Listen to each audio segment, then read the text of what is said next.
நம்ம அரசியலுக்கு வர்றதுக்கு முன்னாடி அட இவரெல்லாம் வரமாட்டாரியா, அவரே வரல, இவரே வரல, இவர் எங்க வர போறாரு அப்படின்ட்டு நிறைய பேர் ஜோசியம் சொன்னாங்க.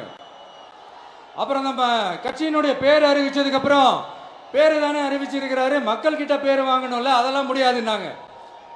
அப்புறம் ரொம்ப முக்கியமா மாநாடுலாம் எவ்வளவு பெரிய விஷயம், அதெல்லாம் இவர் ஒத்தால எப்படி பண்ண முடியும், சும்மா பக்கத்தில் புஷியானதை வச்சுக்கிட்டு மாநாடுல எப்படி நடத்தி காட்ட முடியும், அதெல்லாம் அவங்களால முடியாது.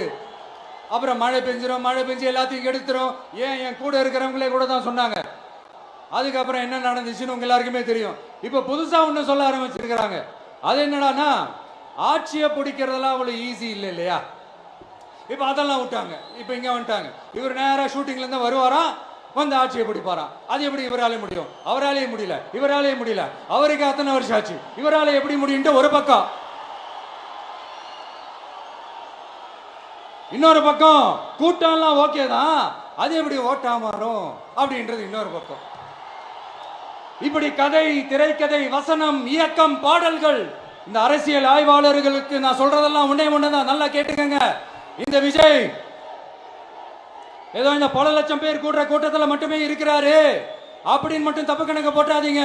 ஏன்னா நம்மளுடைய இந்த கூட்டம் வெறும் ஓட்டா மட்டும் இல்லைங்க, வரப்போற தேர்தலில் மக்கள் விரோத ஆட்சியாளர்களுக்கு நாம வைக்க போற வேட்டா, நம்மளை கோட்டைக்கு அனுப்ப போற ரூட்டா இருக்க போதுன்னு சீக்கிரமாவே தெரிஞ்சுப்பீங்க. ஏன்னா கோடிக்கணக்கானவங்களோட ஹார்ட்லயும் வீட்லயும் ஏற்கனவே ஆல்ரெடி உயிரா உணர்வா உறவா இருக்கிறோம். நம்மளுடைய கனெக்ட் எல்லாம் வெறும் மக்களோட மட்டும்தான். நாம யாருன்னு அவங்களுக்கு தெரியும், அவங்க யாருன்னு நமக்கு தெரியும். நாமளும் நம்ம மக்களும் எப்படி இருக்கிறோம்னு எதிரிகளுக்கு நல்லாவே தெரியும். SA College of Arts and Science நல்லொழுக்கம் நிறைந்த நவீன கல்வி. More details sacas.ac.in.